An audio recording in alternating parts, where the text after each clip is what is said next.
कर्नाटक में हो रहे हिजाब विवाद को लेकर एक बार फिर से मुस्लिम महिलाओं द्वारा पहने जाने वाले पारंपरिक लिबास चर्चा में आ गए हैं। मुस्लिम महिलाओं द्वारा पारंपरिक रूप से पहने जाने वाले लिबास कई तरह के होते हैं, जिनमें सबसे प्रचलित बुर्का और हिजाब है। अलग अलग देशों में बुर्के और हिजाब के अलग अलग रूप प्रचलित हैं। अक्सर गैर मुस्लिम धर्म के लोगों को बुर्का और हिजाब में कंफ्यूजन रहता है। जिन लोगों को पता नहीं होता है वे बुर्का और हिजाब को एक ही समझ लेते हैं। ऐसे में चलिए जानते हैं मुस्लिम महिलाओं द्वारा पहने जाने वाले अलग अलग लिबास के बारे में। अगर बात करें हम बुर्का की, तो अफगानिस्तान की महिलाएं तालिबान राज के बाद बेहद पारंपरिक पहनावे में नजर आ रही हैं।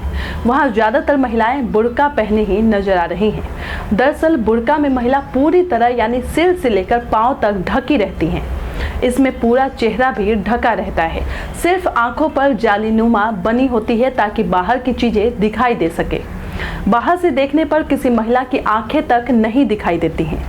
बुर्के में किसी महिला का एक अंग भी दिखाई नहीं देता है। आसान भाषा में कहें तो बुर्के का मतलब पूरे शरीर पर बिना फिटिंग वाला एक कपड़ा। ये अक्सर एक ही रंग का होता है। भारतीय समाज में भी मुस्लिम महिलाओं के बीच बुर्के का चलन ज्यादा नजर आता है। आइए अब ये भी जान लेते हैं कि हिजाब क्या होता है, जिसे तालिबान ने अफगानिस्तान में अनिवार्य करार दिया है। हिजाब बुर्के से काफी अलग होता है। हिजाब का चलन मौजूदा समय में ज्यादा नजर आता है, खासकर यंग गर्ल्स के बीच ये ट्रेंड में रहता है।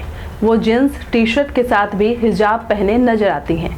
हिजाब एक स्कार्फ होता है जिसे पूरे सिर पर लपेट लिया जाता है और गले तक कवर कर लिया जाता है। हिजाब में महिला का चेहरा दिखाई देता है। नकाब, जिसे कई जगह निकाब भी कहा जाता है, ये चेहरा छुपाने का कपड़ा होता है। इसमें सिर पूरी तरह से ढका हुआ होता है। इस्लाम में कहीं भी चेहरा ढकने की बात नहीं कही गई है, बल्कि सिर्फ सिर और बाल को कपड़े से छिपाने का जिक्र है। लेकिन कट्टरपंथी देशों में औरतों को अपना चेहरा भी छिपाने का फरमान होता है। ऐसे में नकाब का काम होता है सिर चेहरा को ढकते हुए सिर्फ आंखें खुली रखना। अमूमन यह काले रंग का कपड़ा होता है। अगर सामान्य भाषा में इसे कहें तो समझा जा सकता है कि ये एक तरीके का गमछा होता है जिसे लपेट कर पूरे मुंह और सिर को कवर किया जा सकता है। ये आप बहुत कम सुने होंगे, लेकिन ये दो कपड़ों का सेट होता है। एक कपड़े को टोपी की तरह सिर पर पहना जाता है। दूसरा कपड़ा थोड़ा बड़ा होता है जिसे सिर पर लपेटकर सीने पर ओढ़ा जाता है। सायला, जिसका चलन भारत में अभी कम देखा जाता है, लेकिन ये भी एक तरह का हिजाब ही है।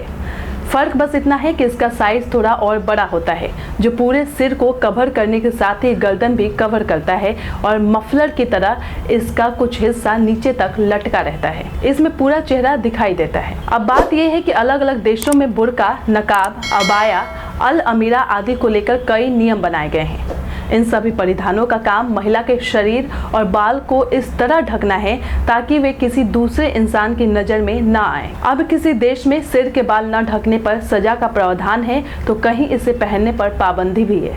साथ ही ये इस्लाम धर्म की मान्यता और परंपरा पर निर्भर करता है कि महिला क्या पहनती है। आपको ये जानकारी कैसी लगी, हमें कमेंट करके अपनी राय जरूर दीजिएगा। सब्सक्राइब करें पर्यावरण पोस्ट।